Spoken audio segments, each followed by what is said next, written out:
Mm. So Jamie, I was just going to tell you that Public Works should just advertise, or Park Trails and Lakes should advertise free firewood where the fence is concerned and have people come and remove it. I think you'd get rid of it quickly. I like that plan. I don't think that we'd be opposed to that so much. And it'll just No, add FYI, Kathy, we're on live YouTube, so people might be serious about that. Do not come and take the fence, please. It needs to be said no. Well, it's partly gone anyway.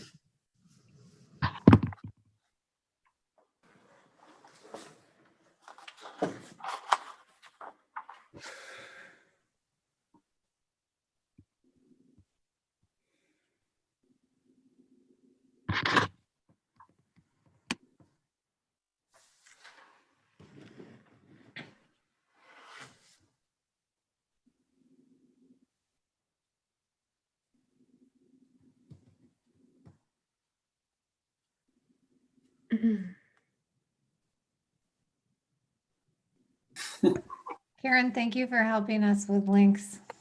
And your glasses are adorable. Oh, they're actually new. These are, so usually I wear contacts and I wear readers, and it's to the point now where, I'm just always wearing readers.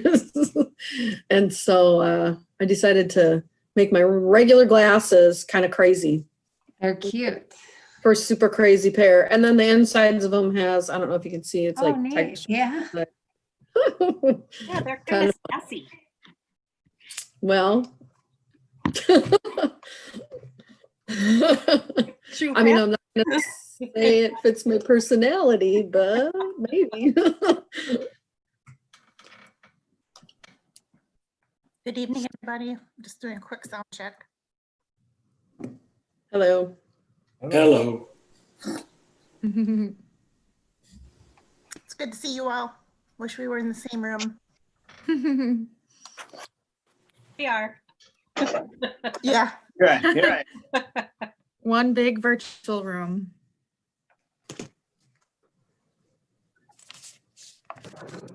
Even Jason and I aren't in the same room. He probably prefers it that way, but we're even virtually connected.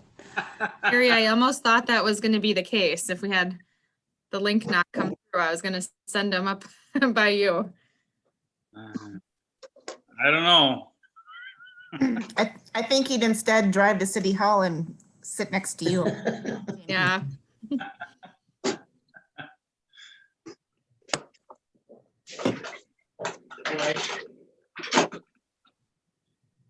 Hey, Mike. Mine 18.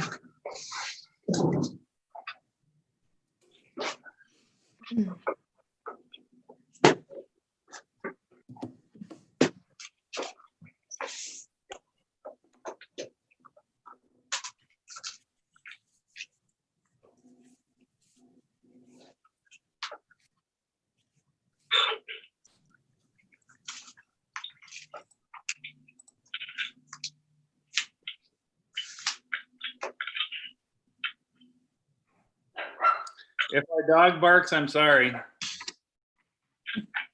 Fascinating. Hey, Tim, we can see you, hear you, but we can't see you. Tim Gary. I'm out of view. Well, that would say that it has to stay. Let me check with Peter and see if he's got a dog he needs. Hi, Terry. Sorry, I still can't. I don't have a camera yet. Yeah, Karen, Hi, Karen. Hi. I'm back.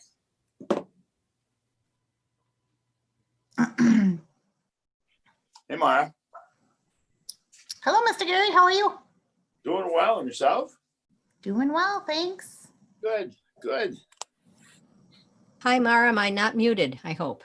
No, you are not muted. Good. Thank you. It's good to hear you. Glad you're here. Same here. Your house looks nice. I went by today. Well, it looks Yeah, like oh, it looks like something under construction, but nice. it's a big something under construction, that's for sure. Looks like The, progress though. The insulators missed the ceiling of the entryway, so it's a really cold work in progress at the moment. Wow. We'll be back tomorrow. Siding starts going up this week as well, so things start getting buttoned up, which is good. Just in time for snow. Hi, Karen. Hello. Nice to see everyone, kind of. I can see all of you. We'll wait just another minute here before we call the meeting to order.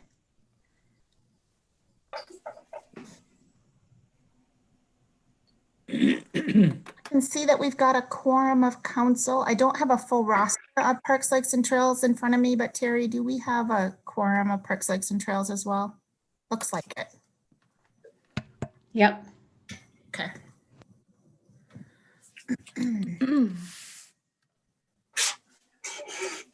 All right, we are right at 6:30, so I will call our work session to order. And Karen, could we have you take a roll call, please? Just a second. Councilmember Gerard. Here. Hold on. Councilmember Gerard, you're on mute. And could we have everybody go on mute until we are through roll call? I'm hearing some feedback. Actually, Karen, I got since that. we are I just in a muted. workshop session, do you just want to note attendance for the record? Yes. Perfect. Welcome everybody to our workshop session this evening. We are in joint session between City Council and Parks, Lakes, and Trails. We have an agenda before you this evening. And our first item on the agenda is the Pledge of Allegiance. I would welcome everybody to join us in the pledge. If you would like to shut off your camera before you stand, you can do so in the bottom left-hand tray of your Zoom if you want to stop your video. And I believe Dan will display a flag here. Here we go. I pledge allegiance to the flag of the United States of America and to the republic for which it stands, one nation, under God, indivisible, liberty and justice for all.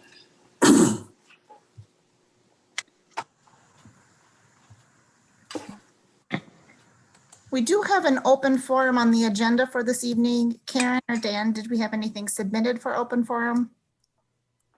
I did not receive anything. And we do not. Okay.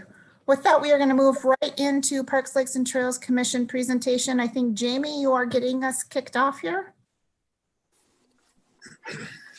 Yes, I will kick it off. So I'm going to share my screen here and then we'll get going. So. All right. All right. So just want to start by saying thank you to Mayor and members of the City Council tonight for having us at a joint workshop. We're looking forward to your feedback and input and any guidance that you have as we kind of navigate through our agenda tonight. So, so thank you. Our agenda tonight, we're gonna go over 3 different sections. I will start talking about our 2020 year in review. I'm going to focus on Castlewood Golf Course, a little recap on parks and our community events. After that, I am going to lead a conversation on our recreation facilities and the model that we've been operating under and some changes we've recently seen.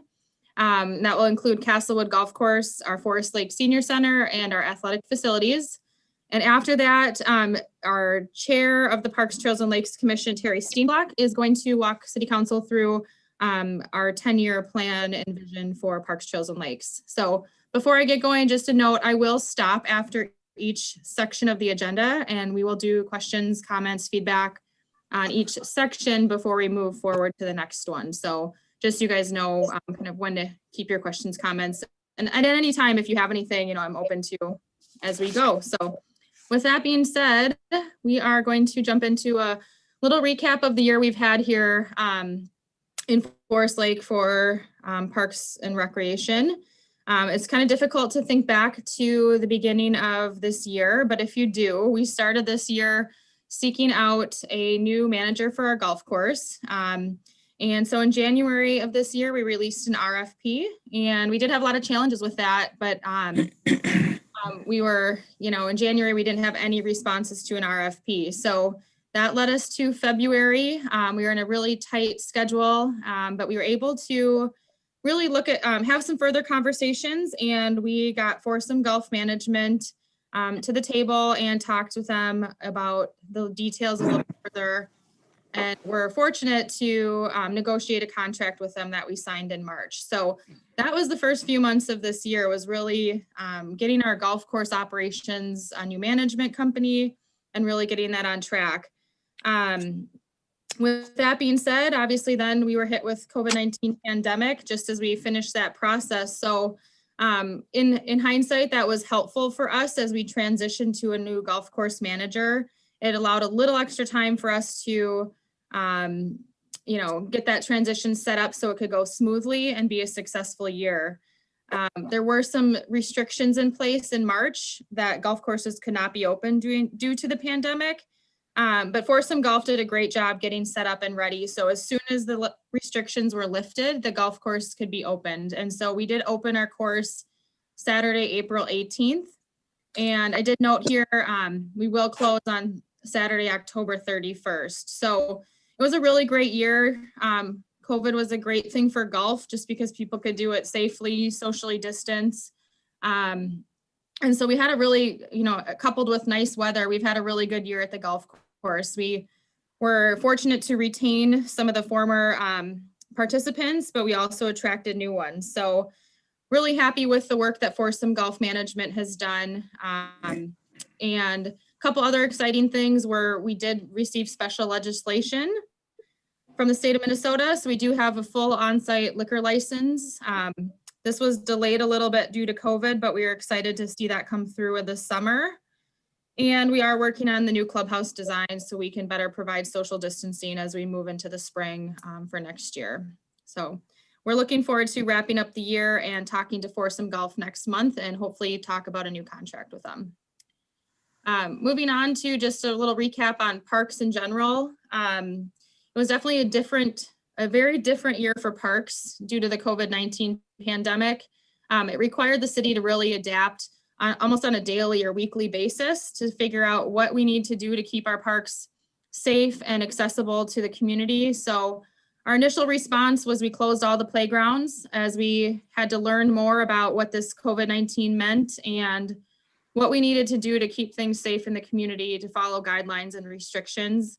Other than that, parks, trails, and open space remained open during the pandemic the whole time. So we made some modifications. We implemented safety rules for the different facilities so that we could encourage the community to get out and use the facilities, but in a safe manner during the global pandemic. And we really actually saw a significant increase in park use this year from April through October. It was really an essential service to the community, a space where people could go get outside to get some fresh air or some exercise or meet with their families. So it was a really busy year for parks. And as a response to the COVID-19 pandemic, we noticed a lot of groups at the beginning of summer were just looking for space outside to gather. So the Parks, Trails, and Lakes Commission did waive rental fees for up to 4 hours. And really, we saw that utilized a lot for just small groups of friends wanting to play cards, drink coffee, and just get together outside. So I think that was really helpful, just a way we could be there for the community to encourage that outdoor use of space. Aside from that, we continued with normal business, completing maintenance projects. And I did want to say thank you to Public Works and the park rangers. I think they did a great job keeping the park clean and safe and welcoming to the community, and thought they did a really great job. So, and then just with recent support from council, we are in the process of purchasing equipment for Bay Park that we're excited about. And lastly, just for the recap, Community events, obviously due to the pandemic, a lot of restrictions in place around large community events. So we did cancel Arts in the Park. We were able to move forward with the farmers market. It was every Tuesday. So we started July 7th and it went through September 25th. You know, it was great to have this. We did relocate it just so we had more room to safely distance the vendors, allow for more of a controlled environment, and keep things pretty safe for the community. So we started out really well. We had about 115 people on average per night for the months of July and August. And then September was really slow. We did have some vendors that were no longer participating for different reasons. And I think maybe just people got busy and with the anticipation of back to school and things. So September was really slow, but all in all, we had a good experience with that. A lot of new customers and shoppers every week. And then lastly, I feel like I need to change this to maybe scratch the fall out of this because it might just be winter with the weather that's coming. But we are talking actively about what activities we can do yet this year that can provide for some social distancing. And we have talked about still doing the tree lighting ceremony in some way, shape, or form. But as you'll see, as we continue to move forward with the COVID-19 pandemic and just across the country, Park and Recreation has really had to get creative on offering events different in different capacities, virtual, kind of a take and do on your own project or activity. So we are going to continue to monitor everything as we continue the next couple months here, but we really are hopeful to bring something to the community to do. So with that, that ends the first item, just a little recap. So if you have any questions, comments, anybody from council or Parks Commission, I'm happy to talk about that now before we move forward. I have some thoughts on Castlewood, but I know you've got that coming up as part of your next, so I'll hold until then. Okay. And just overall, nice job on the pivot on a very challenging year. I heard fantastic things about both Castlewood as well as the format for the farmers market. I do think there's a contingency that look forward to the Arts in the Park component as we're able to bring that back. And I had a number of residents ask about if the Fenway location could continue to be a location as a second location on an alternate day.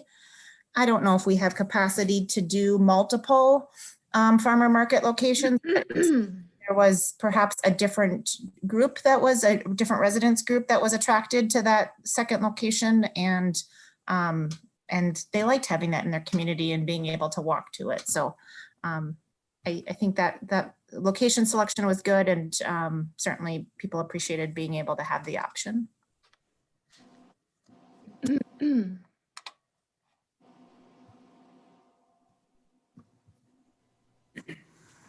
Any other comments? I just will say we will be talking about Arts in the Park, and I'm hopeful that we can be able to be back downtown next year, assuming we don't go too backwards with the COVID pandemic. But that is part of our conversation of how we can get Arts in the Park up and running again safely for next year. So, all right, with that, I will move on to recreation facilities. So in the past, over the past several years, a lot of our city-owned facilities have operated under a model where we've had a management agreement in place with a different organization or third party. So these facilities include, again, Castlewood Golf Course. So that's currently operated. This is year one with Foursome Golf Management. They also operate courses in St. Paul. The Forest Lake Senior Center is currently operated by the Forest Lake Seniors, Inc. And the Fenway Athletic Complex is currently operated by the Forest Lake Area Athletic Association. So under this model, it's with the agreement in place, the city really has not been involved very much or has had little involvement with the operations of the facilities. Amy, Jamie, could I just have a question? Sure. On the athletic facility, on a number of the commission meetings, I had asked if everyone was on board, and it seemed like they were, but on this statement, it says that everybody is, pretty much 100%. And I'm just wondering, with the meetings with them, if that is indeed true, or if they still have some problems on wanting to schedule their events. Yep, I'm gonna jump into that on the next slide, the next two Okay. slides, and then we'll go over that. Okay. Good question, and I think I will cover that in these next couple slides. So just kind of going back, this way of operating has posed some challenges. So we've saw with the golf course, we had really short notice to find a new operator.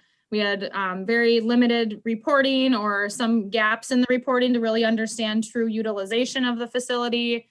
Same with kind of the the financial aspect to really know, what the profitability of the course or facility could be or should be. So some challenges with that, with kind of having that approach with another party fully involved in the operations. So we've learned from that, it's not a sustainable way.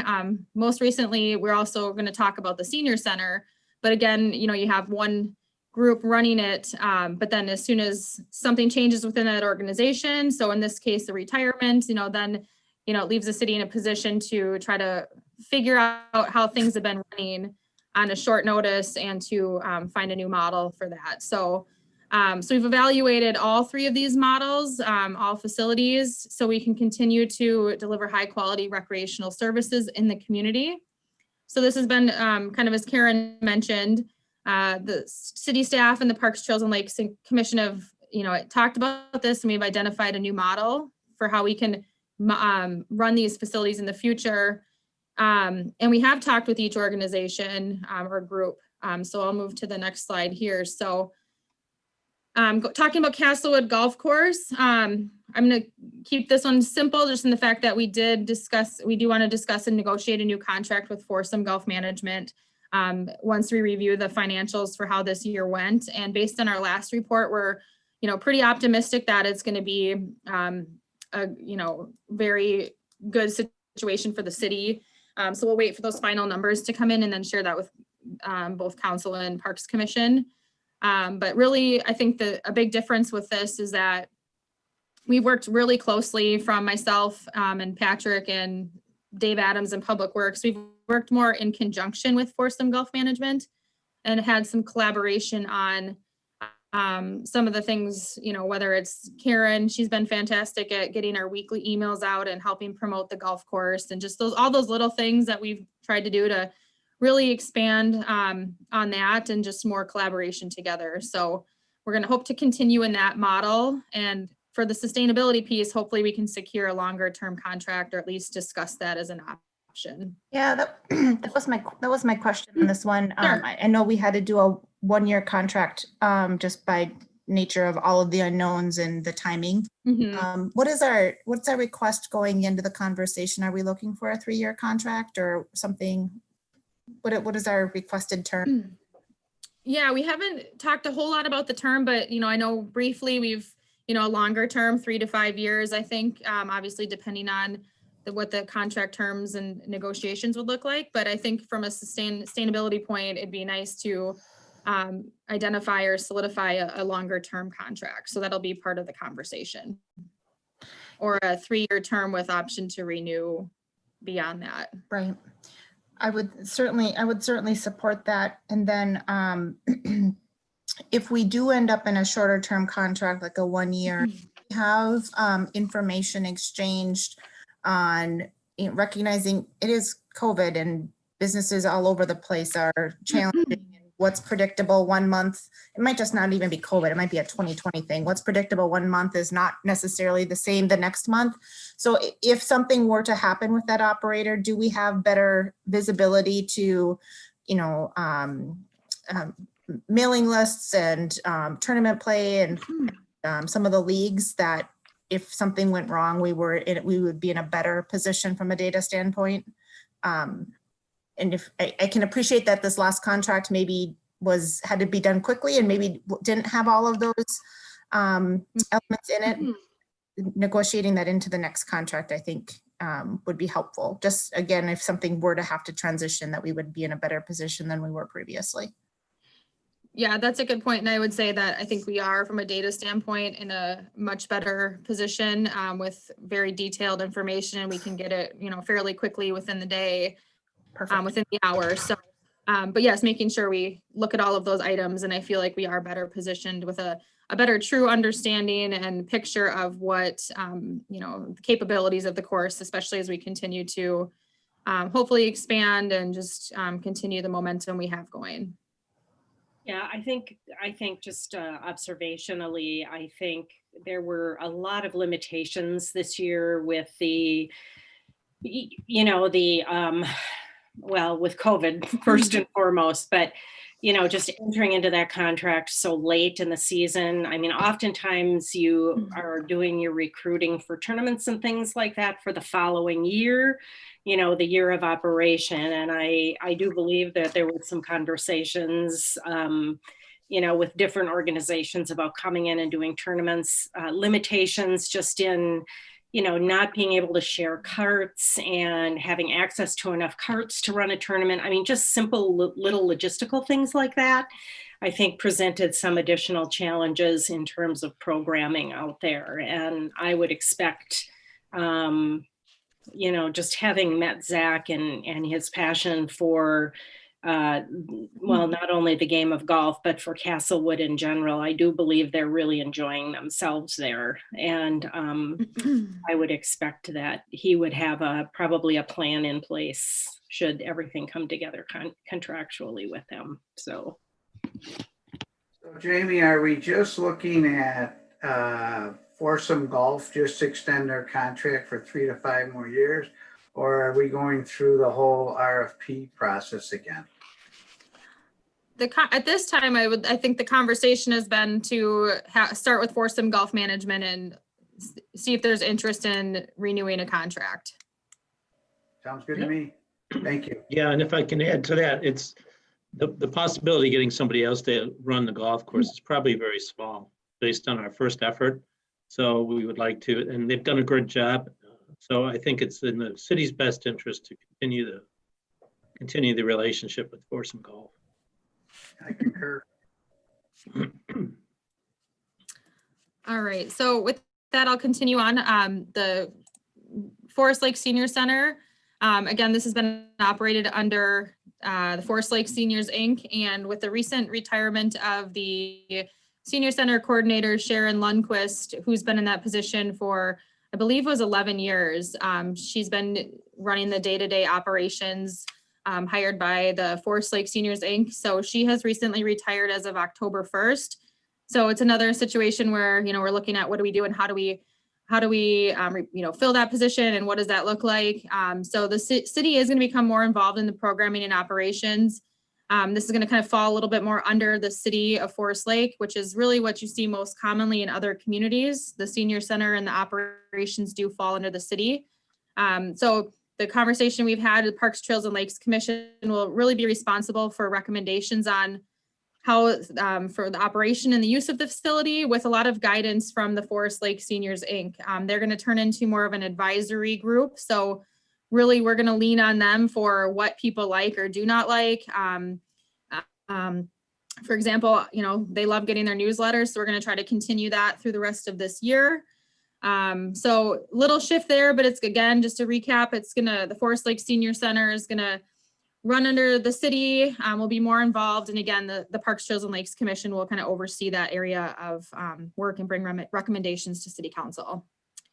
And then lastly, athletic facilities. We've formally have had a contract with the Forest Lake Area Athletic Association to manage our largest athletic complex over at Fenway. That's worked well over the last few years, but we also are missing some gaps there. So we've met with them and we're going to look at more of a citywide facility policy so that we can have all the scheduling on the calendar. This provides more access to other user groups if it's run under the city, so people can find it a little easier. And similarly, the Fenway Advisory Committee is going to change to an Athletic Facilities Advisory Committee. So it's kind of more holistic across all citywide, all of our fields. And again, this is what you more commonly see with other communities, is they have a rental policy and a fee schedule. So with this model, the Forest Lake Area Athletic Association would still, you know, get priority scheduling of the fields. They turn their schedule in, and then from there, we just open that up to other user groups to kind of fill in the gaps with that. So Karen had mentioned if that was, if there were still questions about scheduling. And this went out, did meet with the Forest Lake Area Athletic Association, and they were on board with this model, understand to submit a schedule and work with us like that. And I think, Patrick was, if Patrick has anything to add, but otherwise, was very receptive. And then the next step is really just developing a fee schedule. So what's it going to cost to rent cooling camp field, Schilling field, belts, and our fields out at Fenway. So it's just a citywide model that I think will help streamline and create efficiencies. Yeah, I think I think they were on board. They listened very intently. They agreed that we would go this way. One of the other changes that we were making, once we understand what the fee schedule is going to look like, we're going to propose that any revenue collected by those fee schedules be put into a capital improvement plan for all of the fields. So we dedicate those field funds to maintenance of not only Fenway fields, but all the fields, so that we begin to have some kind of a revenue stream that we can make improvements when we need to. Jamie, this is Kelly. I just have a quick question. Sure. I know tomorrow and I didn't get a chance to email you before this, but they have their monthly meeting and it'll be held via Zoom. Are either you or Patrick going to be attending that meeting? Or I'm assuming that that'll be the first time that the group has heard. We do have a Parks, Trails, and Lakes Commission meeting tomorrow at 5 p.m. So we'd have to see what time they're meeting. Is there a meeting after that? It's at 7. Yeah. 7. Okay. So Patrick and we can connect and see if one of us can jump on that meeting. Okay. And I plan to attend too. I just, okay. with our move, been off the grid a little bit, but just want to make sure that I imagine that there might be questions kind of like Karen brought up, and I want to make sure that they get the correct information. That sounds good. Yeah, well, if it's after our meeting, I can jump on that and we can talk to them about that. Jamie, a couple questions for you. Sure. As you're considering how to structure fees for the athletic facilities and other facilities, senior center, whatever, how do you plan to balance the kind of the taxpayer use, the local residents that pay taxes and kind of technically own these facilities with outside groups? How do you, is there a model, kind of model? That's a good question. And we really haven't dug into, we've started looking at fees across at other communities. We haven't really dug into the numbers here for Forest Lake yet. However, there is a pretty common model in other communities where they do have, one option is having a resident fee and a non-resident fee. And people do that for that reason, so that your groups coming in from outside of the community might have to pay just a little bit more to use the fields. So that is certainly a model that's out there that we can and will look at as we develop the fee structure.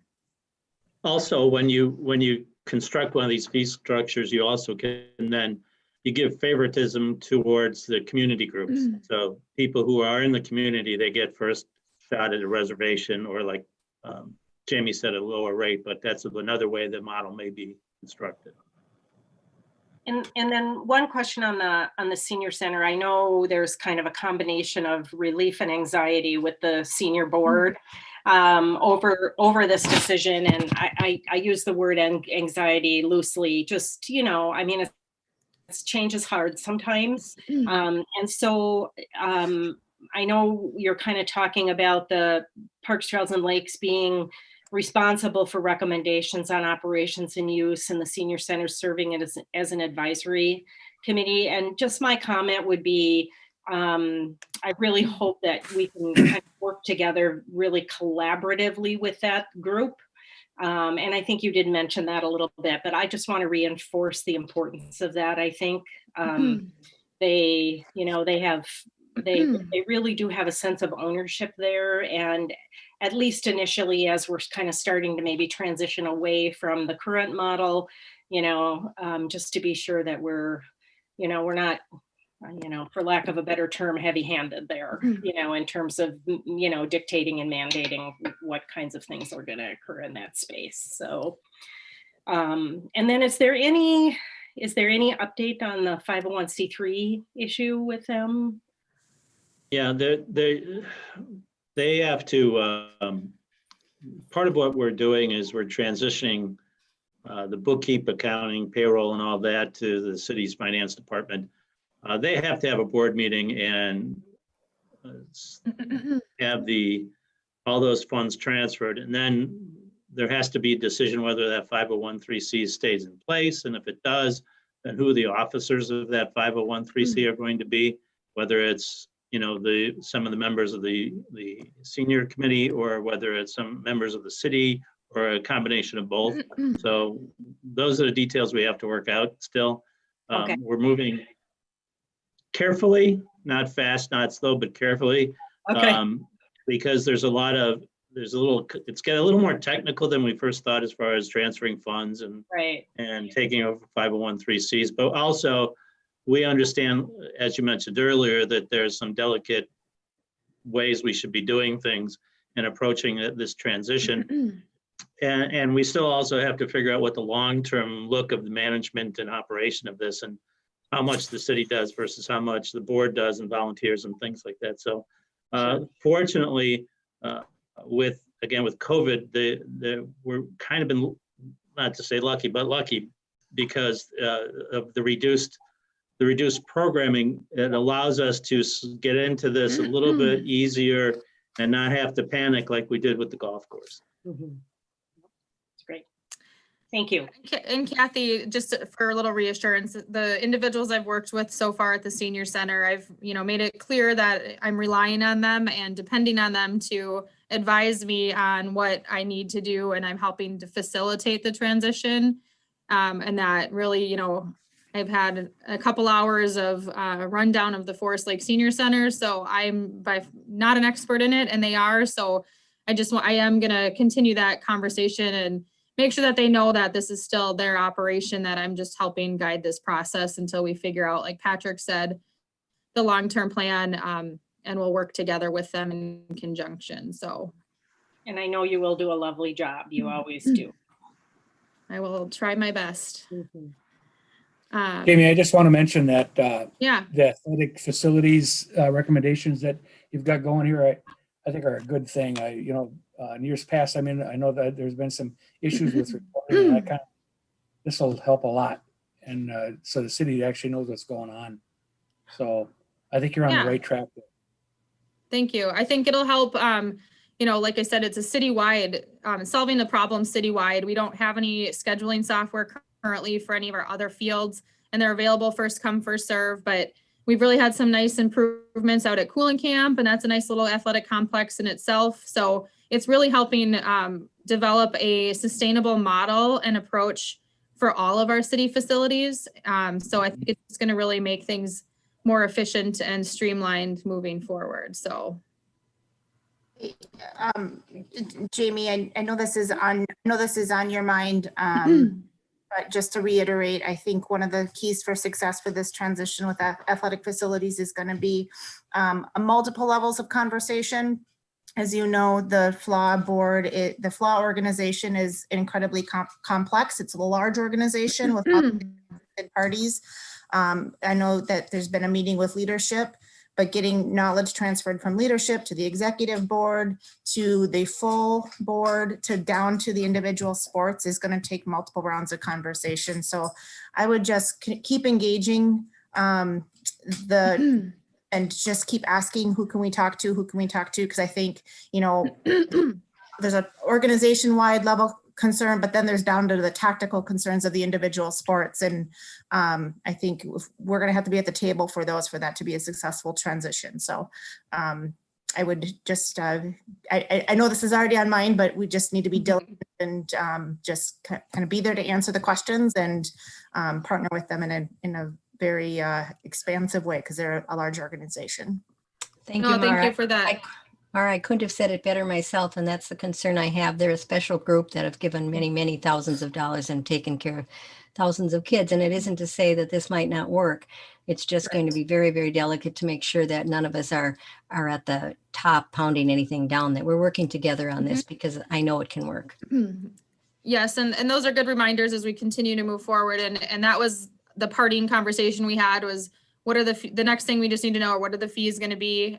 And, so that's something that we've already expressed. We can work together on establishing that and making sure that they're fair and equitable. And really, we're just trying to put a system in place that's a little easier for everybody. And maybe, take some of that burden off of them for having to manage the complex and all the details that go into that. So definitely, partnership in this and seeking collaboration as we move forward and continue the communication as proactively as we can with the different groups within FLAW. So I think council and your Parks Board is very, we are open to assisting with some of that communication. So help us help you however we can.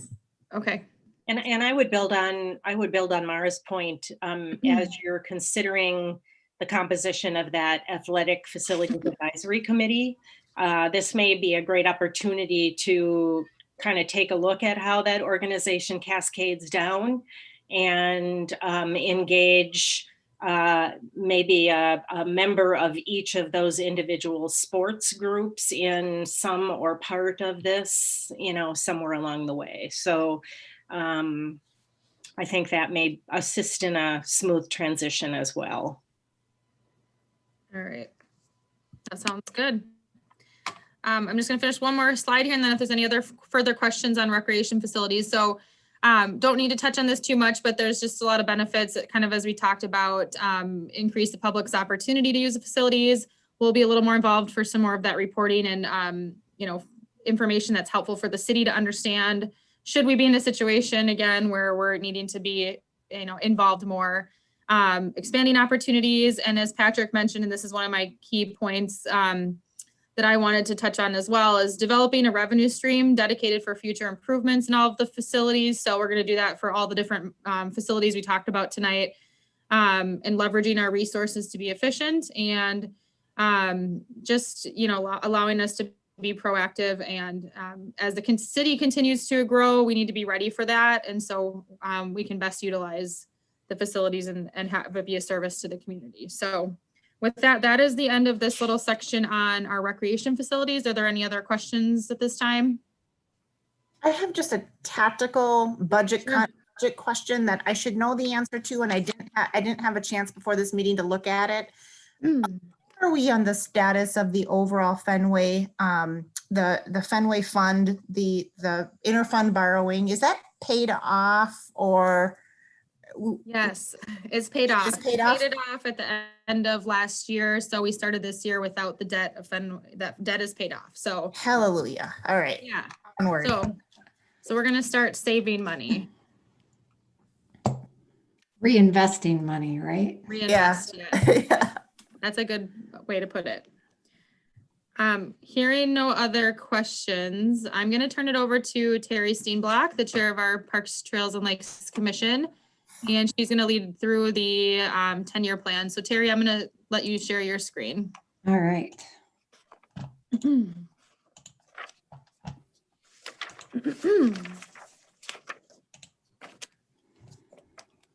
All right.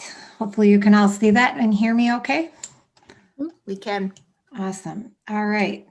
So I too want to echo Jamie's comments and just thank you all for being willing to spend time with us tonight. I know that your schedules are busy and we really appreciate having the opportunity to come forward and share with you where we're headed as far as it relates to our 10-year vision.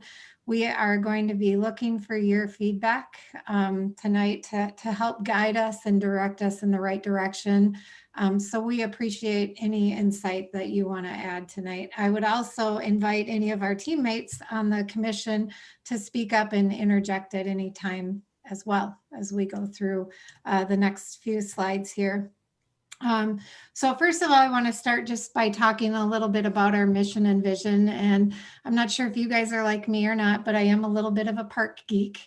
And every time I see something related to the parks, trails, or lakes, I take the opportunity to read it And I can tell you that every study that I have seen, and study after study after study, shows a broad spectrum of benefits that are related to the parks, trails, and lakes that we have available to us in this city. Not only do they help us build strong communities, but if they're appropriately invested in, they are a valuable asset to the community and help from an economic development standpoint as well. One of the key words that comes to mind when we think about making statements of health and wellness, economic development, inclusion, is the word quality. And quality is a term that you all used as well in the revised city plan that was published, where you identified high quality and accessible parks as an overarching goal for the 2040 comprehensive plan. The Parks, Trails, and Lakes Commission had a very lengthy conversation about quality and about our mission and vision. And so what you see on the screen in front of you is our updated mission and vision statement, which encompasses the word quality. And the reason why we wanted to make sure we included that is, again, we felt like it was the foundation for those important aspects that we listed in the first bullet point here. Not only do we want to offer the quality, but we want to be able to sustain it as well. So we've been working towards a 10-year plan that began last year with the solicitation for community input. And I want to just take a few minutes to walk you through where we've been and where we're headed. So we held open forums and invited members of the community to come in and share with us what their wants and needs were as it related to the parks, trails, and lakes. We also recognize that not everybody is interested in coming into the building to provide that feedback. So one of the other things that we did was we utilized social media to gather additional input. So we looked at where the majority of the community traffic was occurring as it relates to social media. And we solicited feedback via the Nextdoor app, citywide, the City of Forest Lake Facebook page, and also the Forest Lake Happenings Facebook page. In addition, I would say that many of us also attended the strategic planning meetings that were hosted by the council. And during these sessions, we also heard feedback that was taken into consideration as we've been working to build the 10-year vision that we'll be presenting to you tonight. So in essence, we've taken our work into steps. First, we gathered community feedback. Then we looked at our mission and vision, which we just shared with you. And then we worked towards establishing categories for our work.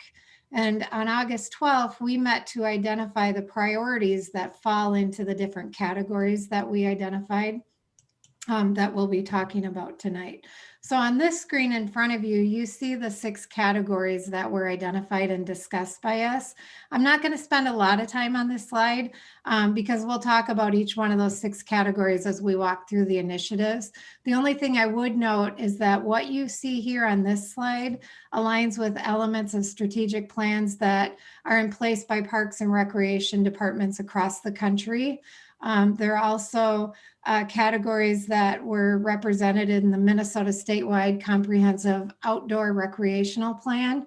And lastly, there are also some of these categories that are listed in the National Recreation and Parks Association plan as well. So we'll go through all 6 of the categories, and then the thought would be that we would turn it over for discussion and council input. And we can go back to any one of these slides at any time after we get through here the initial piece. So the first category was the repair, replace, and renew of existing facilities. So just like other property and equipment the city owns, the parks, trails, and lakes are an asset that do need to be maintained and renewed. Failure to consider them as part of a renewal and replacement strategy does create gaps that result in things such as some of the safety issues or lack of equality and inclusional opportunities. Just as our demographics as a city are continuously changing, our work here as part of the parks, trails, and lakes needs to keep pace with those changes. So that's what we were considering as we took a look at this. I would say that for far too long, there has not been an investment in the parks, trails, and lakes of this community, and we do have some catch-up work to do. And in addition to catching up, we need to make sure that we maintain and enhance what we have available as well. So we thought that by creating and documenting a life cycle replacement plan would help us get on track, keep us on track, and allow us to move forward with something concrete that's transparent and available to everybody. We do want to revitalize 1 to 2 parks a year. And again, as a way for us to catch up on the lack of investments that have been made. But again, thinking about it as, we can't just maintain or update a park and then let it go for 20, 30 years. There has to be this cycle. And that's the reason for the goal of revitalizing 1 to 2 parks a year. We also have parks and open spaces that we think provide opportunities for some creative solutions to try to close some of the gaps and allow us to provide a variety of amenities to the different members and demographics of our community. And we're not looking for this to just be a cookie cutter approach, but instead have some thoughtful evaluation of the parks and open spaces with the goal of adding value and incorporating the needs of our community and creating solutions that are inclusive for all. So I would say we're not just looking to buy a slide and a swing set and place it somewhere. We want to strategically evaluate these spaces and put things there that makes sense, not only short-term for the community, but sustain us long-term.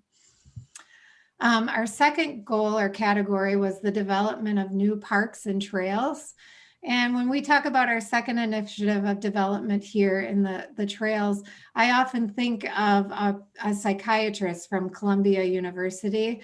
And I think she did a fantastic job of describing what trails are. And she said that we need to think of trails and pathways as the arteries in the circulatory system of a city. They're essential for creating a healthy city, and we've noted here that they help provide citywide connections and interaction are of the utmost importance for the city to remain connected and healthy. As you all know, the trail system is complicated, it's extensive, it has many different tentacles that come into play within that trail system.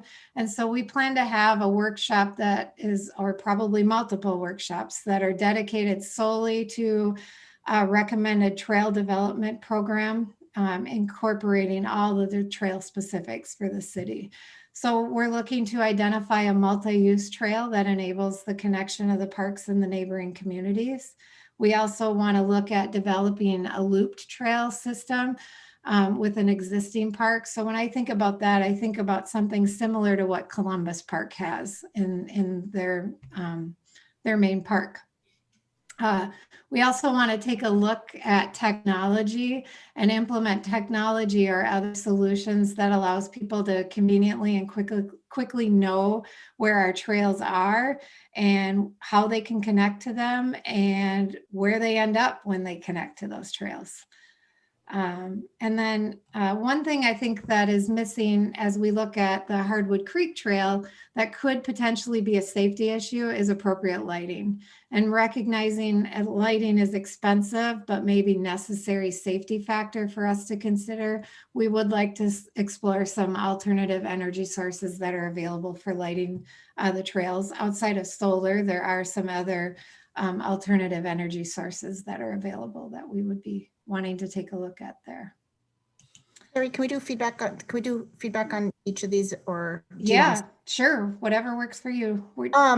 So development of new parks, I know that, so we're in this little bit of a no surprise to the Parks, Lakes and Trails Commission, but we're in this pendulum, right, where how many years ago we had this master park plan that was developed, and then we stopped work on that, and we switched the pendulum over to a plan of we are going to prioritize 3 premier parks within the city, and it seemed like that was the focus of our efforts. And what I'm seeing in our 10-year plan, which I really appreciate, is a break from that and a change from that, and moving more into what I'm assuming you mean in development of new parks is more of neighborhood parks rather than all of those resources going into Fenway, Lakeside, and Belts Park. Is that?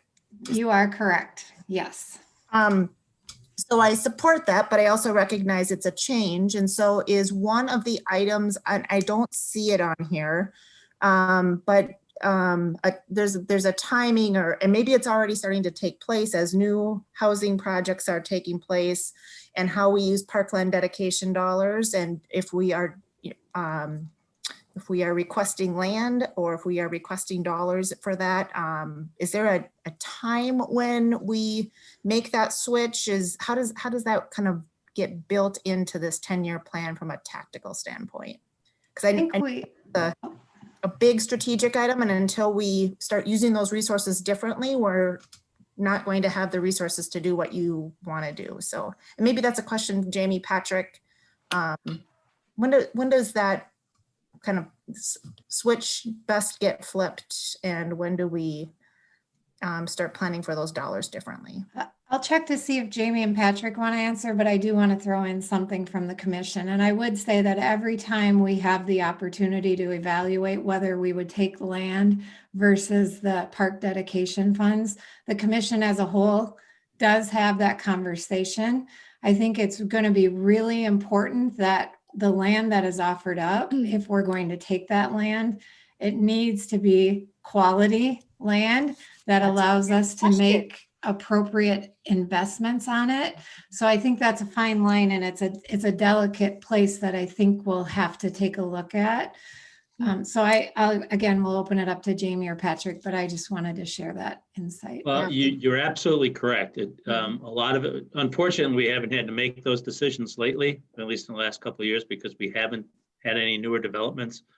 Hopefully those will still come, but it does depend on what the goals of the Parks and Trails Commission are, but also it depends on where the current parks are located and where a plan should say, here's where we need one.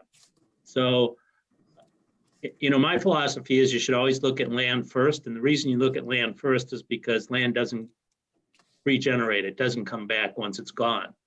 So if you have massive subdivisions and building lot line to lot line and so forth, you won't have a park. And if you go 20 years or 15 years to go get one, it's going to cost you 5-6 times as much. So land doesn't come back. So you do have to do it smartly and correctly and get good quality land. You don't want to take somebody's wetland off their hands and call it a park, right? So it really just does matter on the condition of the parks, the location of the parks, and how much funds we have available otherwise than impact fees. Yeah, I think both Terry and Patrick covered it well. I think previously it's always been looked at. There's been more of a, in the past, take the cash to get out of, we had the debt payment lingering, but it will be something moving forward. We're going to continue to evaluate, and just the strategic part of it. There are future parks and trails mapped out in the 2040 comp plan. So using that as a guide and really just analyzing each situation on a case-by-case scenario and make sure that aligns. But I think that's the steps moving forward, is really look at that comp plan and predict where we need parks based on current placement of them to consider land or cash. I would encourage us to sooner rather than later have put together some sort of policy or guidelines around what are the attributes that we look for in that land donation, just so that we aren't in that case-by-case basis looking at the least attractive parcel of property, and really getting wetland after wetland to us as park space. It's easy. I think it's easier for us to do that if we've got some sort of guidelines or policy before those opportunities come forward. And I know that that's going to be a big part of making this strategy successful. I think the other thing too we do have to think about is right now our parks is alive because of the dedication fees, park dedication fees. So if we decide we're going to take land, we're going to need a different funding source. And that's something that we'll have to think about long-term as well. So. Terry, if I may say something, I agree. And I think it's something we've wrestled with all along, whether we've had the funding or not, that we make sure that we look at the location and that we don't have too many parks within a certain amount of area. And then we have to talk about maintenance on them. So a while back, we were considering not having so many smaller parks, which really require a lot of maintenance. but making sure that they're quality parks in areas that people can get to easily, instead of putting one in every development, which is not a good plan either, to make sure that they're well used and quality parks. And to echo on the funding, we had for a very long time we were paying off the Fenway loan, so those dollars are going right back over there. So we're going to also be echoing that we're going to be needing funds for parks coming up, just not the new homes or apartments or anything that are going to be coming in like that. Yeah, and just to comment a little bit on the funding, it's a good thing that you have an impact fee or park dedication fund fee, but that's a finite number. It's going to be a finite amount of money. Yeah. Sooner or later, you're going to be built out. Yep. You have to begin to think long-term how you're going to fund parks and recreation programming and trails. You don't have that mechanism now. Again, that's just another one of the other arrows in the quivers that we have to take a look at. But sooner or later, your park dedication fees will run out, and there'll be very, very little trickle, if any, because your development will be built. So, I mean, we're talking maybe 20 years or 30 years or whatever, but you need to start getting other funding sources now. And that's one of the things we will talk about in a couple slides here ahead. So, yeah. Any other questions on this one before we move to the next one? Just a quick question to just make sure I'm up to date on the more immediate plans around existing equipment. I know at one point the redevelopment of Bells Park was pretty high on the agenda. Is that still the case, or where does that now fit within kind of your thoughts on the next couple of years and priorities? It is still high on the agenda. Again, it's going to take a financial review and a determination of how we redevelop that park. Yeah, and I'll chime in on that too. We went through the master plan and got everything ready to go, but an example on how important the funding aspect is that project, if we had an open checkbook and all the money in the world and we did what we wanted to do, I mean, that's easily like $1 million, it's a very expensive project. And so we've recently talked of how can we scale back a little bit, or how can we do a phased approach? What are the priorities? What grants can we leverage to get some funding so we can do some component of that? So that conversation we had again recently, and we're looking at how can we get that cost down. But just as an example, now this year that we've been out of debt with Fenway, our park dedication balance is around about $500,000, which is maybe one project, and then you're back to a zero balance. So there's, that's been the challenge for years. It's taken 5 years to get to that funding amount, $500,000 over 5 years. So you kind of have to pick one project, and that doesn't even really complete a project, so I think that just is an example of the challenge with the funding. So we can do a small fraction of the Belts Park project next year, and that's what we're hoping to try to strategize how we can leverage our dollars we have available with grant funding to look at least getting a community building or facility built there. But again, just that is top of our list as we continue to work through this strategic plan and identify future revenue sources. How can we work on getting Belts Park accomplished soon?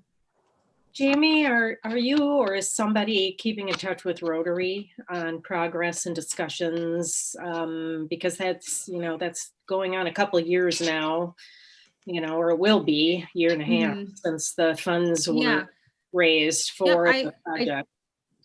Yes, I've talked to Ted Blank with the Rotary and regarding the funding, and he knows like the timeline that we're working with on that we don't need the funding yet, but it's available whenever we need it. And I hope to by the end of this year. Like I said, we just had that conversation. We're trying to figure out where can we scale back on the cost of that project and reprioritize. If we have to do a phased approach, what would be the priority in that project? So we'll continue the conversations as we have more information. And we're working through that here in the next month or two to see if we can move forward with one component of that. Well, it came up in a small group conversation that I had. We do a hybrid model for Rotary meetings. Some of us are in Zoom and some of us are on site. And It did come up that there hadn't been an update for a while. So I just wanted to kind of check in with you on that to see if we're keeping in touch. And Yeah, I haven't in a bit, but I'm happy to reach out to them and let them know we're still working through planning on that. okay, because there is a new president now too. So Ted is no longer the president. So, but I think it would be good to just give them a periodic update. Progress report or something. Sure. All right, I'm going to move on to technology, which was our third initiative. And as we note here, we are all digitally tethered to our devices. And many of our younger generations don't know anything different. So we want to be able to leverage technology in a positive manner to keep people moving and engaged in recreational and some of the administrative work that comes along with that. There are programs that allow for the integration of self-service kayak, canoe, and bike sharing programs where they're leveraging technology. We want to explore programs like this that empower people to enjoy nature in a way that they otherwise wouldn't be able to because of the resource constraints that may be there. We do have a lot of different blue space available that we're not using to its full capacity. And this may be an opportunity to leverage that a little bit more. I would also note that COVID has forced a big change on the communities, and we have more people who are staying within the community to work and or go to school. And we think there's a need to look at hotspot opportunities that get people out of the house, which is good for their, not only their physical, but their mental well-being. And we want to explore some technology that allows that. Obviously, we've got a couple other things noted on the screen here, but I would close my thoughts on this slide by saying that our technology for reserving and paying for facility programs is somewhat cumbersome and it's outdated. We think it needs to be easy for citizens to identify the facilities that they can use and be able to reserve them with a real-time confirmation and payment in just a few clicks. So I would say from my point of view, I think it's time for Forest Lake to invest and embrace some technology that would allow us to be able to offer, again, thinking about it from a transparency standpoint, what are the facilities that are available? What are the costs of those facilities? How do I do it? And how do I know I've got it? So you see some other things here as it relates to, the self-service, the digital signs. Right now, if you go to reserve a park, a paper sign is put up. And if it's in the middle of COVID and we don't have people to put up paper signs, you get into situations where I had the park, no, I had the park. And so we need to be able to leverage technology from that standpoint. We're also looking at some apps that would engage children and maybe even adults in some physical activity and outside activity. So any questions? I tried, Terry. That one is a little bit too young for me to move around that fast, but good idea for kids. You can walk or run, Karen. Oh, okay. Yes. So any questions on this one? Just quick question for Patrick. Patrick, I know that the new software that we're installing has some modules, for example, for licensing. Is there a park component that we could utilize? No, there's not. Park software is usually pretty unique in what they do. There's very few software companies that do financial and parks at the same time. Okay. Mostly what you do is a park software. RecTrack comes to mind. That will do all the registration, programming, and field reservations and things like that. So it's pretty specialized, I think, and not too many the financial companies have that, if at any of them. As a former state tax collector, it's important to get the money when when they have it. So this would be something that, again, that one-stop shop, allowing them to, actually, I've heard complaints from community members as well who have tried to reserve a facility and then they have to wait and then they can't pay, and it's just not very efficient or streamlined. Yep. So. For good customer service. It is not. You are exactly right. And That's going to be a main focus of when we've talked about this, these field policies. A very important part of that is the reservation system, how we're going to do that, who's going to do it. We have an idea. We have a local vendor, not a local, the people who run the golf course offer some of this, at least for the short term, and we can explore long-term solutions as we go forward. All right, so then we move on to the fourth initiative, which is new community recreation amenities and facilities.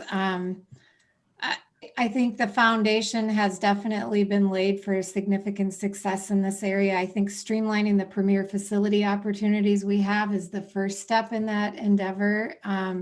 One of the things I will say that in this area, one of the things we talked about was acquiring the old Aqua building. And looking at that property as a year-round recreational club.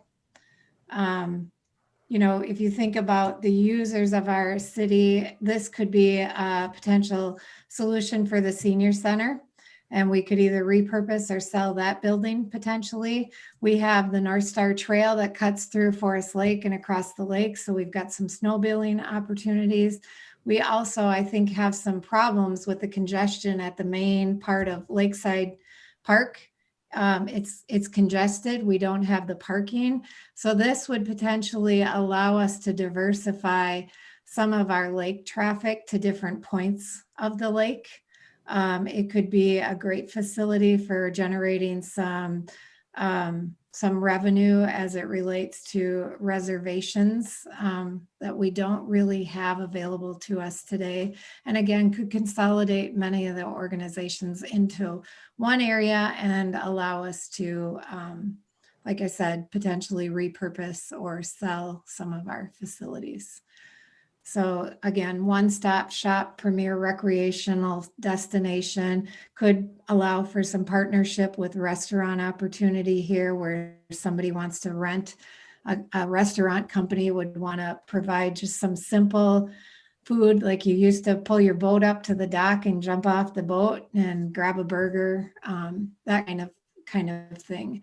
So, you know, at first I kind of thought, wow, that's a significant amount of money. But if, again, you're looking at a 10-year plan and a community investment and a year-round recreational opportunity, we think that that may be the perfect multi-use recreation center. So when we talk about kayaks, boat rentals, fishing piers, again, allowing us to spread out our involvement, our community activities around the lake and not just all centered right up front. So Terry, the first time you mentioned this idea to me, I had a similar reaction to you. I was like, whoa, that's significant. However, as I've thought about it further, both Minneapolis and St. Paul have very successful models. Sea Salt at Minnehaha Falls is one that comes to mind. And then also what's the Como Pavilion? There's one in Como as well. Yeah. I'd be interested in learning more about those projects. Actually, the Como one might not be a great one. I think that may even COVID have been closed. That one may have struggled more, but Sea Salt I think has been there for many years and also has those recreational amenities that you're talking about. So I'd be interested in learning more on how that public-private partnership works. And it's I'm intrigued by the option, although it is a hefty lift considering we just had a conversation about budget and funding and limitations in that area. But I'm bold and have it on the list. It would allow us to acquire some optimal land that does not lose its value long term, right? Right. It won't go away. Could I just ask a question? Because a community person just told me that they took down the sign for sale and that they assumed that Aqua was sold. Is that not true? I don't know. Tim, are you talking? As the city knew anything about that, I don't know. That's just a rumor that the sign came down and so maybe someone had bought it. Well, one sign came down and then a different realtor went up. Okay. And you could think I live a block from there that I would be able to tell you if there's a sign there or not, but I can't. There, But now I'm curious and I'll drive down there tomorrow and find out. Okay. Well, and Thank the beauty of this is that we're not, That's just- oh, sorry. oh, sorry, Terry, this is Kelly. That's where we just moved from. Next door there is a new sign there, so it hasn't been sold yet. Okay. Thank you. Mhm. And again, the other thing beauty I of would this is a strategic plan where we're going to talk about next steps and more work that we need to do. So obviously investigating a little bit more. I think Sea Salt is an excellent model. Investigating a little bit more. We don't have to make decisions today. We just want to know if we're falling off the cliff or derailed here. So Another thing I would say too is, this is a 10-year plan.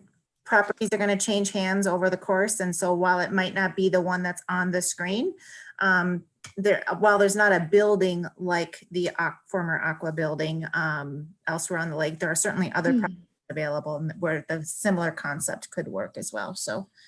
Yeah, and that's good. I was going to just comment as well. When you're looking at the new community recreation amenities and facilities as a high level category, we have, we don't see a need for a community center or anything else like that. We have the YMCA. So the big vision, if you like Mara's point of it might not be that building, but just really the lakes are our biggest asset in the community, and we have a really strong snowmobile population. How can we have a facility that's accessible to the lake, to the community, that can service year round, and really maybe be a little hub for a year round rec facility, more of like the cabin feeling that you have in Forest Lake. And so that was more of the vision. And then it got a little more granular as we talked about that particular property, but trying to seek out a multi-use recreational facility for year round purposes. So we can. Well, Jamie, another benefit of the Aqua building, you've got boat slips there. It's been approved for 24,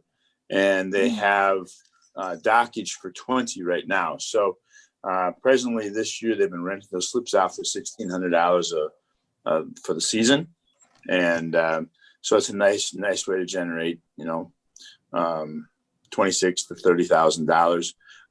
When the restaurant was available or was working, they were renting those slips for $2,000 a season. So it's a nice little income just to have it there on a constant basis.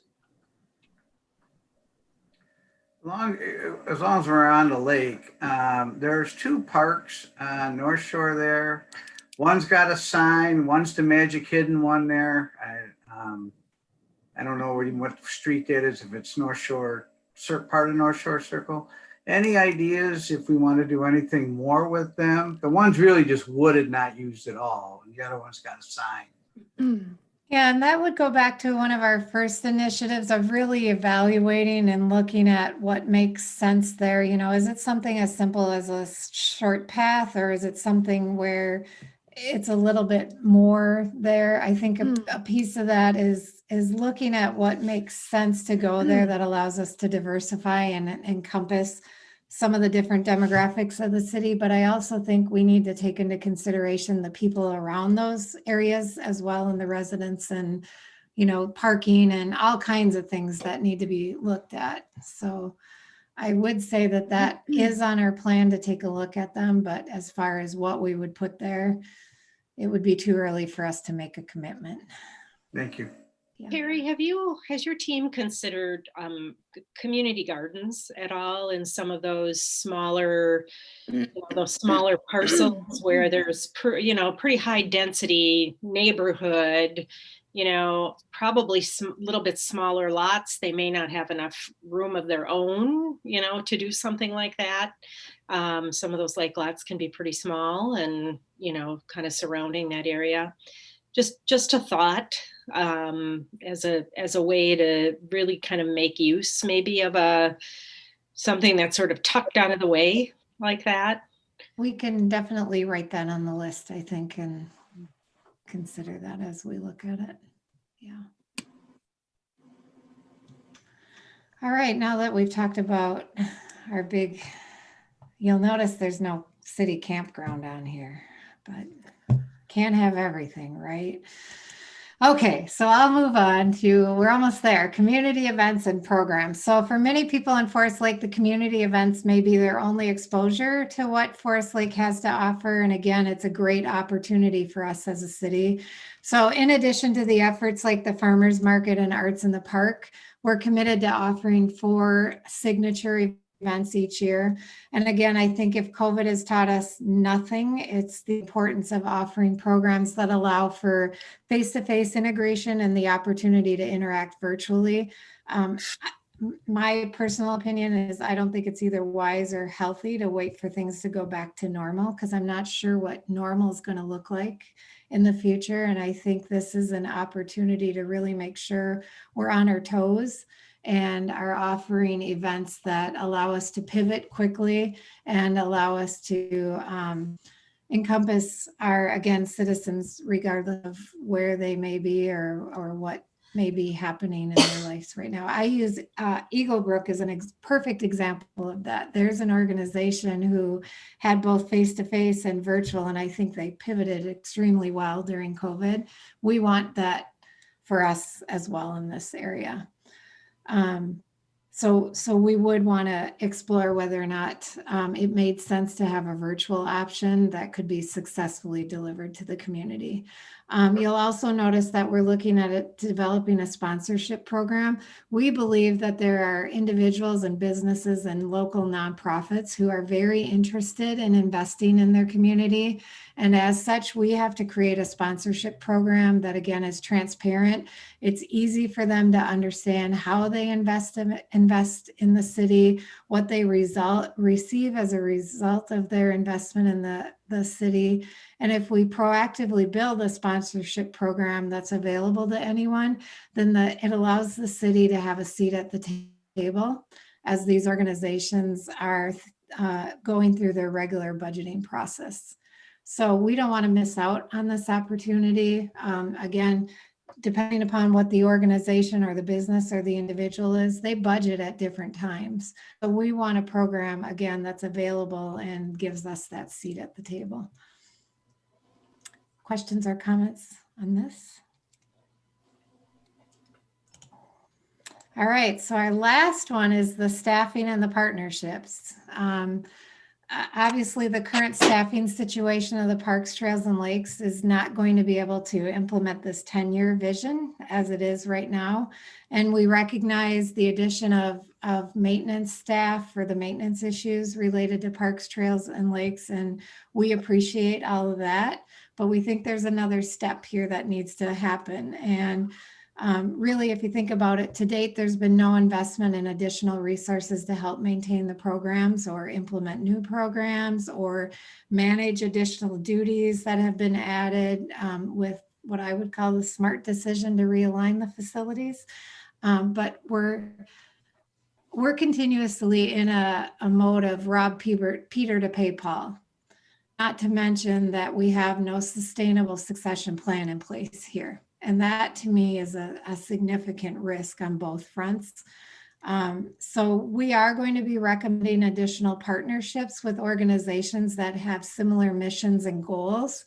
And we are also going to be recommending the addition of staffing to help support not only the 10-year vision, but the existing programs and activities that are on the plate. I would say that we came to you over a year ago asking for a communications resource, and that position has yet to be filled. And we want to be clear that if you don't invest in some of the additional resources, we will be sitting here a year from now, 2 years from now, 10 years from now, advising you we didn't get the things done because we failed to invest in the resources that allowed us to be able to get things done. And I know we talk about a lot of things that we need to do, but with one resource, there's only so much that can happen. And again, if you looked at this from a private organization or other situation, not having some type of sustainable succession plan in place or the ability to advance, to me is a huge organizational risk. Lastly, I'll just close by sharing our next steps. So we will provide specific priorities for each of the items we've discussed under each of the initiatives, which will include more details such as, locations that we're recommending, the strategies for that location, and the additional costs. We'll identify the budget needs that should be allocated into these initiatives. And one of the things that we wanted to talk about were some of those. What is your appetite as we look at considering alternative forms of funding? We can look at things as simple as advertising and rental agreements, but we can look at things a little bit more complex like local sales tax options. We can look at endowment and legacy funds. So we're interested to know what your appetite is as it relates to the budget side, because we recognize we need to come to the table with some solutions as well as asking you for funds. So we'd be interested in your appetite there. We would be asking you to incorporate these initiatives into the 10-year financial plan. And again, if parks, trails, and lakes were important enough for you to put into the strategic plan, it needs to be important enough for you to invest in a financial strategy that aligns with the strategic priority so that we're able to get some things done. And I will close by quoting Jason Steenblock. And I think he says this incredibly well. And he says that he's been on the park commission for a very long time, and we've been playing catch up, paying off loans such as Fenway Fields and living off the park dedication fees. We need a financial investment if we're going to be successful. And we really do want to thank you again in advance for your commitment and guidance as we move forward. So this is where I will shut up. I'll stop sharing my screen, and maybe we could talk a little bit about the potential options here. So Terry and team, that's incredibly well done. So thank you for the work and all of the leadership and thought that goes into that document. I know it's been a long work in progress, and there's been lots of hours and lots of different points of community input into that document. So thank you, and very, very well done. Also, I recognize, I'm not sure if there's another area in the city, and somebody tell me if I'm wrong, where we have such a gap between community expectation of what the community tells us they want and our current level of funding. I think we've got a huge gap that we need to overcome. And I'm not sure how we do that, and certainly how we kind of step our way through that from where we are today to where we need to be in the future. And so I think there's a number of moving targets, one being putting some financial numbers behind some of these goals and some priorities, and then us as a council and as a Parks, Lakes, and Trails Commission getting creative on sources of funding. And it's probably going to be a little bit of an exercise in throwing spaghetti at the wall and seeing what sticks, and having to evaluate a number of different paths to try to get a long-term sustainable solution, because we have, I think, just to recognize a pretty big gap between what's in the plan and what our current sources of revenue are, because Jason is absolutely right. Thanks. I honestly like that as a funding stream. You look at Aqua and you look at what we could do as a city there and what possibly could happen. The funding stream could start there. It'd be an investment, but that's one stream that, just for an example, we could have canoeing that started at Lakeside and they pick them up at Aqua at that building. It could be weddings. It could be, it just opens up so much, and we have room there to do that. There would be you could put three or four different rooms in there, which would help out immensely. So you could have 3 or 4 different things going on, and along with possibly reorganizing the senior center to out that way, and we could grasp back our funds from there, move them out there, and 10 years down the road, that could be a great stream for us, for the parks, lakes, and trails, along with the city. I agree, Jason. I think one of the major problems we've always had with the city is parking everywhere. We don't have enough. And I think that would be something we'd have to really consider when we're moving programs or weddings out there, that the parking is a situation that we'd have to overcome. I don't know if that land across the street can be used, because North Shore, they've always said it's too dangerous to have them cross. But I don't, I'm all for looking at it, and I'm really all for trying to find more parking in this city for all of our events. Well, I think we have adequate parking out there also.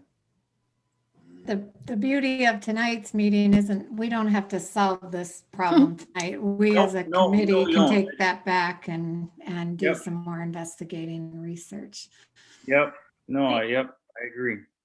I think one of the things that I would like to see is, you know, and hopefully by the time spring or early summer hits, we are maybe a little beyond COVID, or we can start gathering again at some level. But I would really like to try to assess the community's appetite for some of these investments as well. Because if you engage the community and the community looks at a plan and they say, wow, that would be really, really cool here, we would like to, you know, I mean, that sends a message to me as a council member that as I'm looking at our annual budget, you know, I'm going to want to integrate that. Not that I don't want to integrate it, and I think we have to make a commitment to this. It's in our strategic plan. But, you know, the cadence of that and how we do it and at what level, you know, to be able to, again, to assess the community's appetite for those investments, an aqua investment, for example, you know, a concept design, and what does that look like? I love the idea of aqua and what that could be. One of my concerns with it is access. Because, you know, the beauty of Lakeside Park is you've got a lot of people around that area that can walk, you know, they can walk to Lakeside and enjoy the amenities there.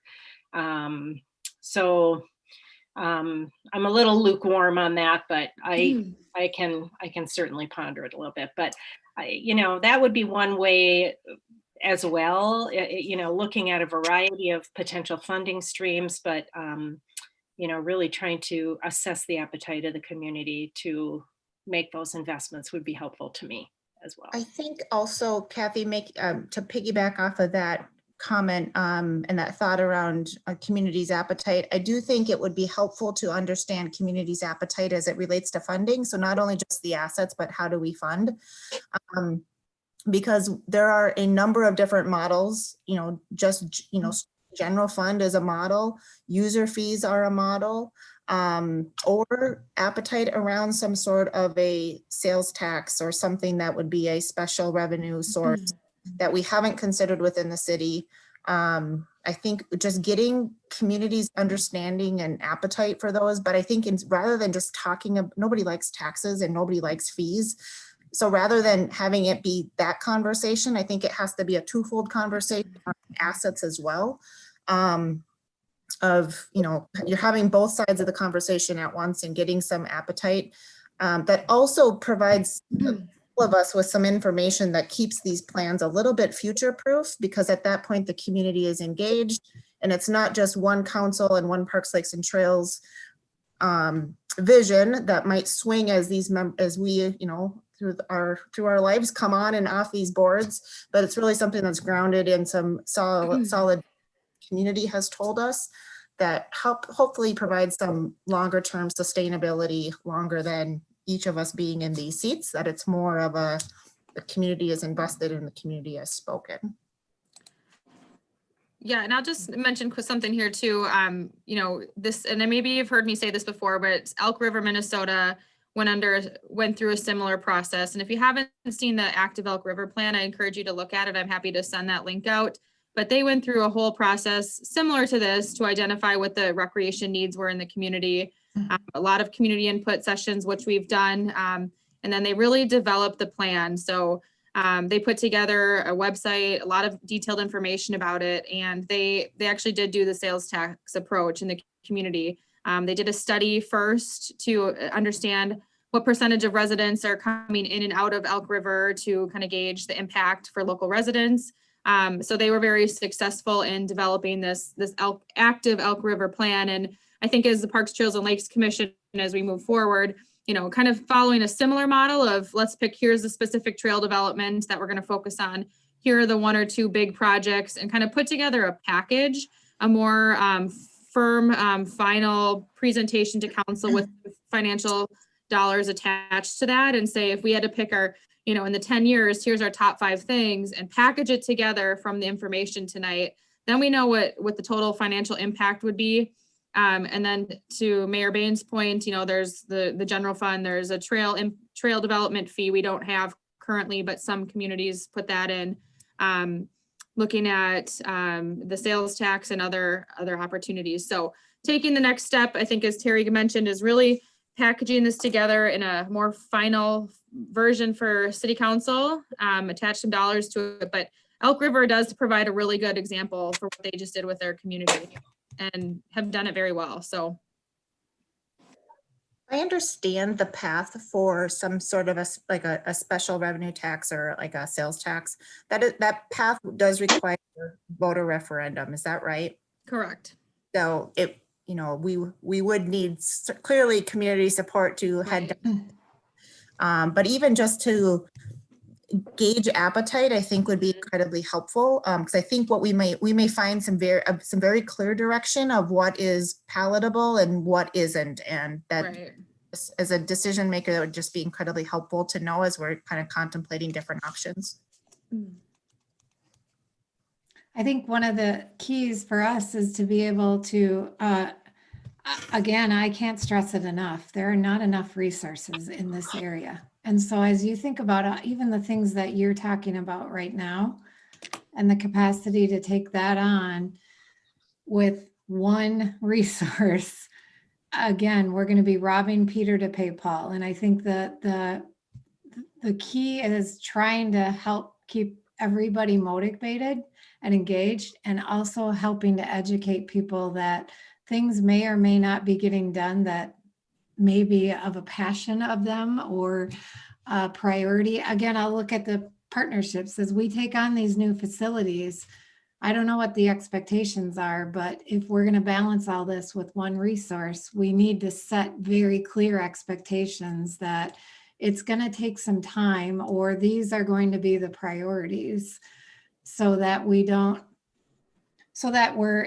successful with these transitions because expectations are at a realistic point, and so that we can stay motivated, that we see some progress and we're able to get some work done here. So I don't know how you all want to fund it in the interim, but I just want to throw that out there, that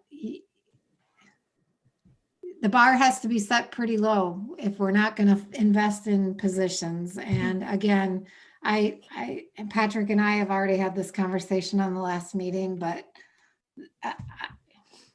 resources, where are we at with this communications research? You don't have to answer that because I already know the answer, but rhetorically speaking, where are we at with that position and why isn't it on board yet? And what are we going to do to take on, we keep piling, but not adding resources. So I don't know how to express it any more than I can, but if you want to keep us motivated and you want to keep a reasonable expectation, you're going to need to do something, at least in the interim, from a funding standpoint here.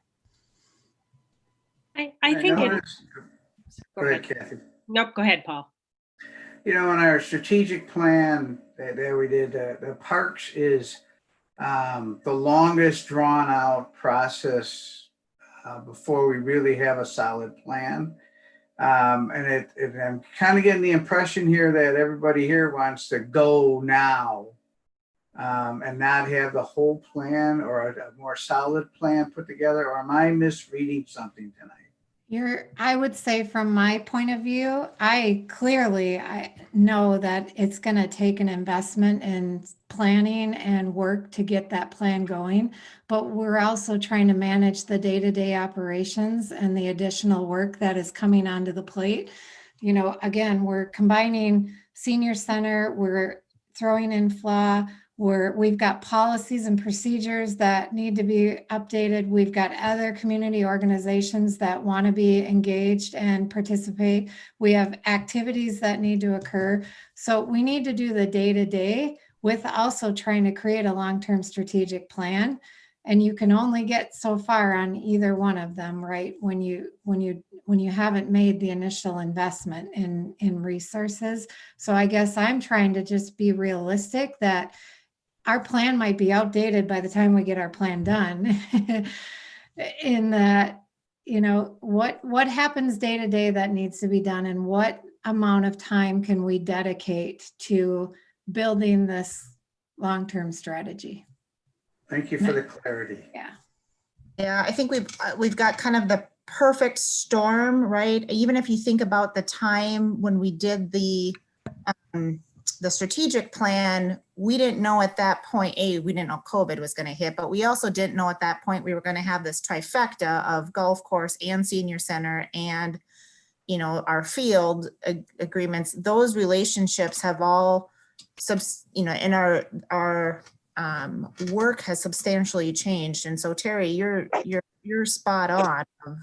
Let's be realistic on what is being asked and making sure that we're resourcing that appropriately. And I mean, even in just the last 12 months, and we started our strategic plan, you know, prior to that, even in the last 12 months, that has transformed tremendously.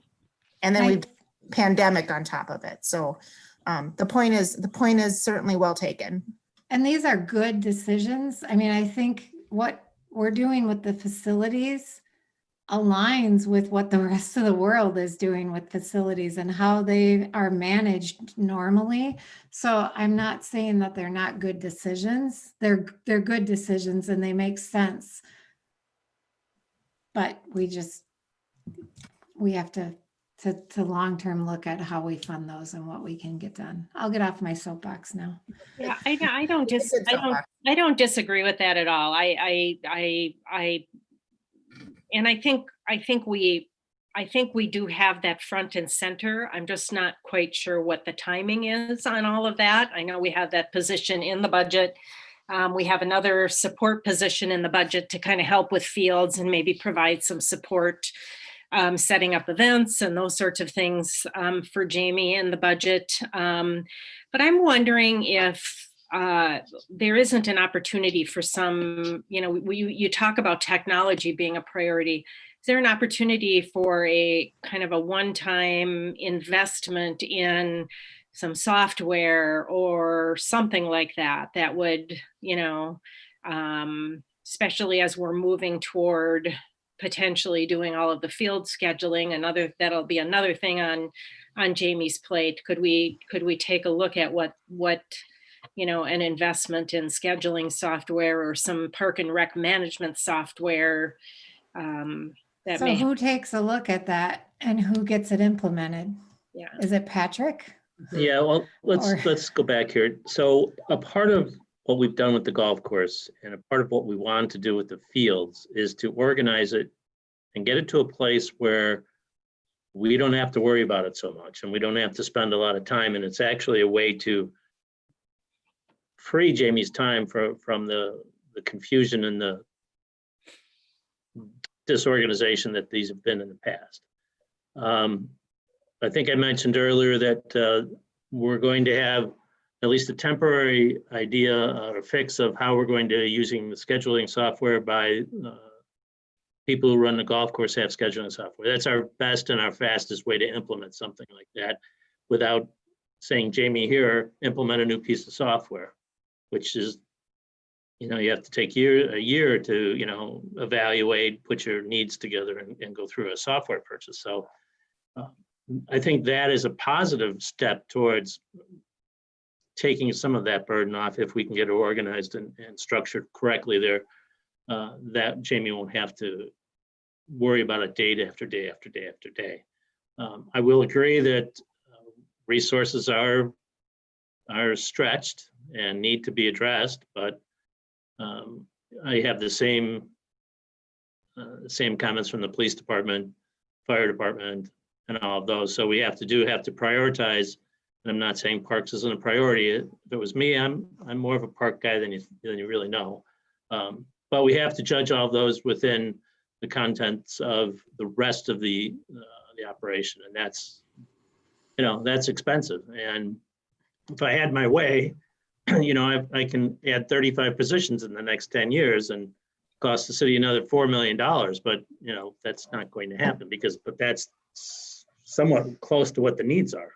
Well, and that's clearly, as a citizen of Forest Lake, what we don't want to have happen either, but there has to be some type of strategic balancing act here as it relates to staffing, right? If we only had one police officer or one maintenance person or one firefighter or one, I mean, there's got to be some longer term strategy here, or we just need to, again, set the expectations. You're not going to get a lot, or this is how long it's going to take, and again, being able to make sure people clearly understand what's going to happen and then making sure that we keep people engaged.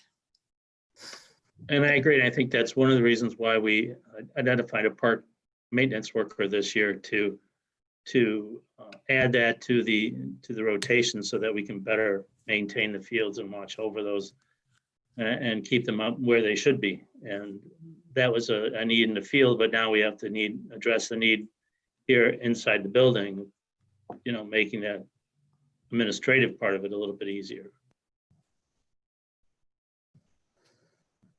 Patrick, are we able to do a sales tax study? I mean, I'm just out of curiosity. We've talked a lot about other areas of the city that need a sustainable source of funding. And, so if you did I don't know, I'm just going to throw a number out there arbitrarily, did a 0.25%. 0.5%, and you did a quarter to parks and a quarter to, roads. I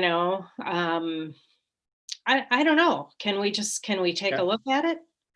We should be able to get enough information about current sales tax from the state. I believe they have that, obviously, and they could tell us how much the commercial industry takes in and things like that. And then we could do some mathematics and some analysis to figure out what a 0.25%, 0.5% may generate, forgetting about the process that you have to go, the amazing long process you have to go.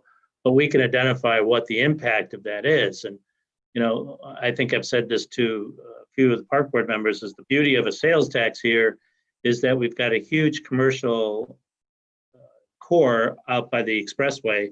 And we've got a lot of people come from out of Forest Lake to shop there. And so what you're really doing is you're having non-residents, and we could try, I don't know if there's data about how many are non-residents versus residents, but you'd have a lot of non-residents paying some things for your parks and trails and roads or whatever you decide the program's going to be. Mm-hmm. But we'll look into it. We'll look and see how we can do that. Okay.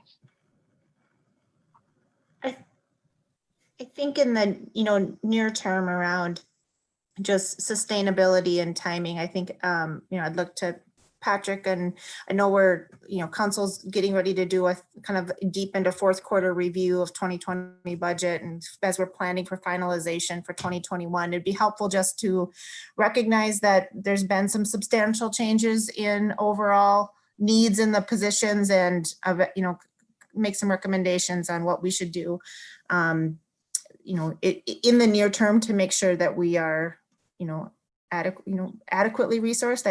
I think we've added a lot to the plate this year, and so just make sure that we're meeting those needs, and also making some forward progress where we need to make some forward progress, and come back with some recommendations. So you know what, this just popped into my head. I don't know if it's going to fly or not, but if it's an idea. So we do our land acquisition with the builder, and then we get $3,500. Is there any way that we could do when houses sell, just normal houses, old houses? Would there be a way that we could add into that to say $100 would go towards parks, lakes, and trails, or something a real estate tax? Yeah, usually that's often called a real estate transfer tax. We could call it a fee, whatever you want to call it. I have to see if we can even legally do that. That's one that I've not heard of in the state. At least this state, Illinois, is pretty famous for doing that, but I'm not sure. I'll ask the legality of that one. I'm not familiar enough to know that that's a thing or something we can do. Basically, what you're doing is extending the impact fee not only to new buildings but to buildings once old. Because we are like you say, in 20 to 30 years, we're going to be running out of land to put things up, so we're going to have to kind of rejuvenate our funding stream. Yeah, well, and that's why you should start now, because it's going to take you 20, 30 years to probably get where you need to get to. Yeah. I mean, that's finite for me. To me, it makes more sense to be looking at something, that could be sustained for the long term, like a small tax or something like that. And restricted and dedicated, and I don't know. I just like. We just have to balance that with.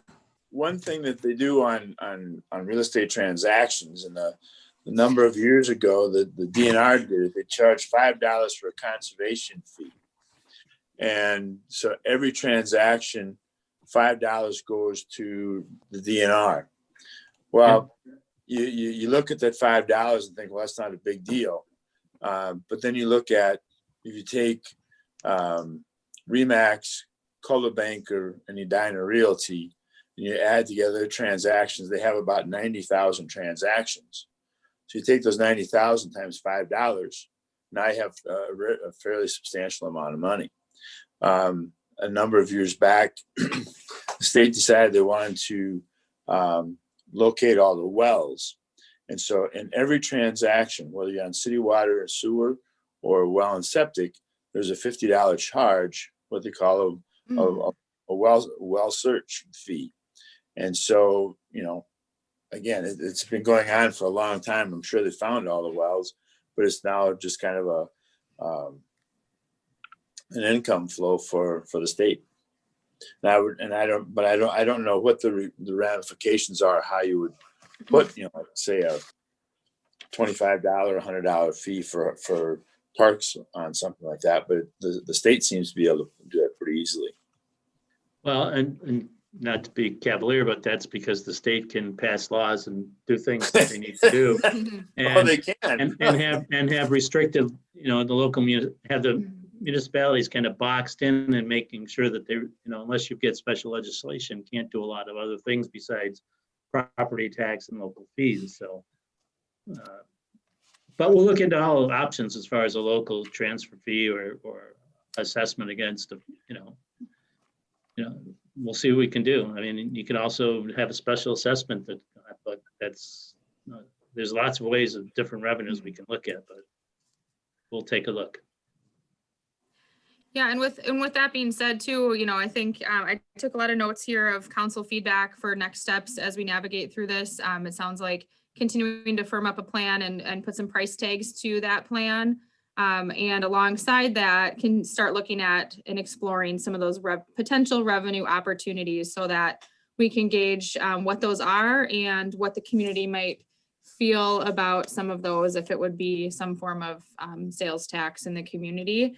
So I think those are good next steps. I just wanted to thank all the Parks, Trails, and Lakes Commissioner members. You are all, very appreciated. You have a very dedicated group here, so keeping them engaged and motivated. They've come up with some really great vision ideas. So We'll continue to guide through that. And then thank you to council for listening tonight. I know it got a little long, but you only get us in a joint workshop once in a great while. So hopefully it was informative, kind of got you up to speed so you know where we're going, where we've been, where we're going, what we're working on. At any time outside of this meeting, if you have any questions or additional thoughts that pop into your head, certainly feel free to send them my way and I'll share with the commission. But if there's no other comments or feedback tonight, we certainly could.